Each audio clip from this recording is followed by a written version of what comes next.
Yeah, it's a total myth. Easy to correct, yeah. Yeah.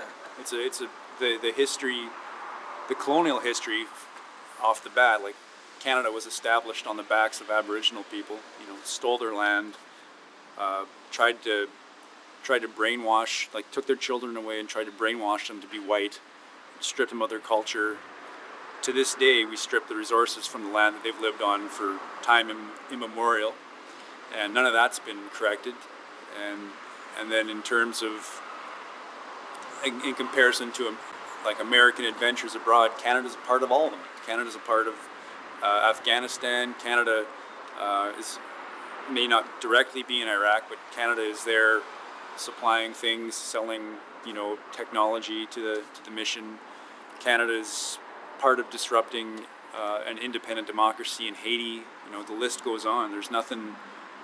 Yeah, it's a total myth. All this, the peacekeeping nation of Canada. And I would also like, Canadian companies are all over the world, like taking oil, diamonds, everything. America is the case study, right?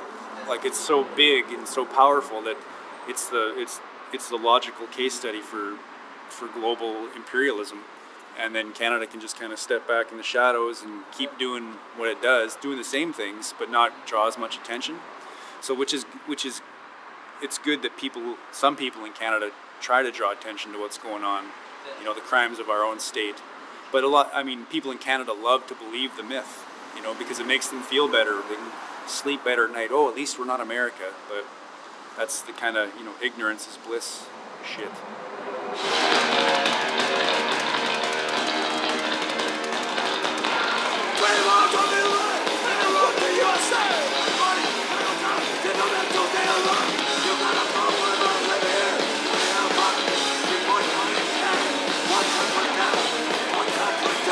Sea Shepherd, and we played for Sea Shepherd. You heard of the Sea Shepherd Society? Yeah. We did a fundraiser in Toronto on our way over here for that. And obviously it's a big deal for Europe because Europe is the prime market for seal skin. There's no market for it in Canada. Nobody wants it because everybody in Canada knows, you know, what the slaughter is like. And the only people who want it are the seasonal workers who are getting our tax dollars to go out and fucking chop up, you know, skin live seals to do it. And so that's one group. Another group was some defendants, Aboriginal defendants who were trying to defend their land against corporate incursions. Some corporations want to come in as usual and steal their resources. And so the true owners of the land, the Aboriginal people, said, no, we're going to defend this. The government came in, arrested them, tried to trump up charges, and we just did a benefit to try to raise funds for legal defense. One real love, one country down, one real love, and not country. Wipe them all for no business, no borders, wipe them for all. Stop the border, stop the border, stop the border, stop the border. They've increased the number. I think it's 300,000 a year, which is probably really 600,000 or something, because, you know, a certain percentage of the animals that they shoot or club end up just sinking in the water and sink to the bottom of the ocean, and some of them are just spoiled. You know, their furs aren't even reclaimable. But it keeps increasing against every warning from scientists and environmentalists saying that this is going to destroy seal populations to the point of extinction. And if you look at out east, the record of how people have treated animals and how many species are extinct through just mass hunting, you know, even under the government fisheries department, like they've destroyed entire species of animals since Europeans came to Canada. And it's going to happen again, but they just keep pretending it's not an issue.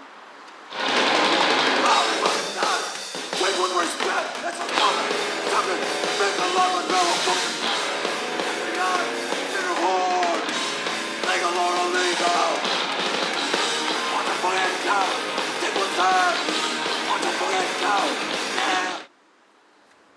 I don't think he's interested in changing, like, war propaganda and totally absurd things. Small things might change in the U.S., but just for a while, because their system's built so it goes one way but not too far, then goes the other way, then goes one way, you know?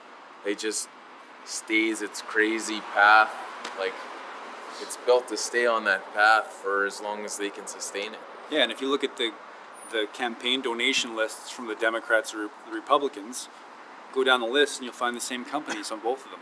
And the whole idea of accepting money from, you know, a transnational corporation for your political campaign, you're saying, give me that money, and I'll, you know, they're not giving it to you because you're going to represent the people versus corporations.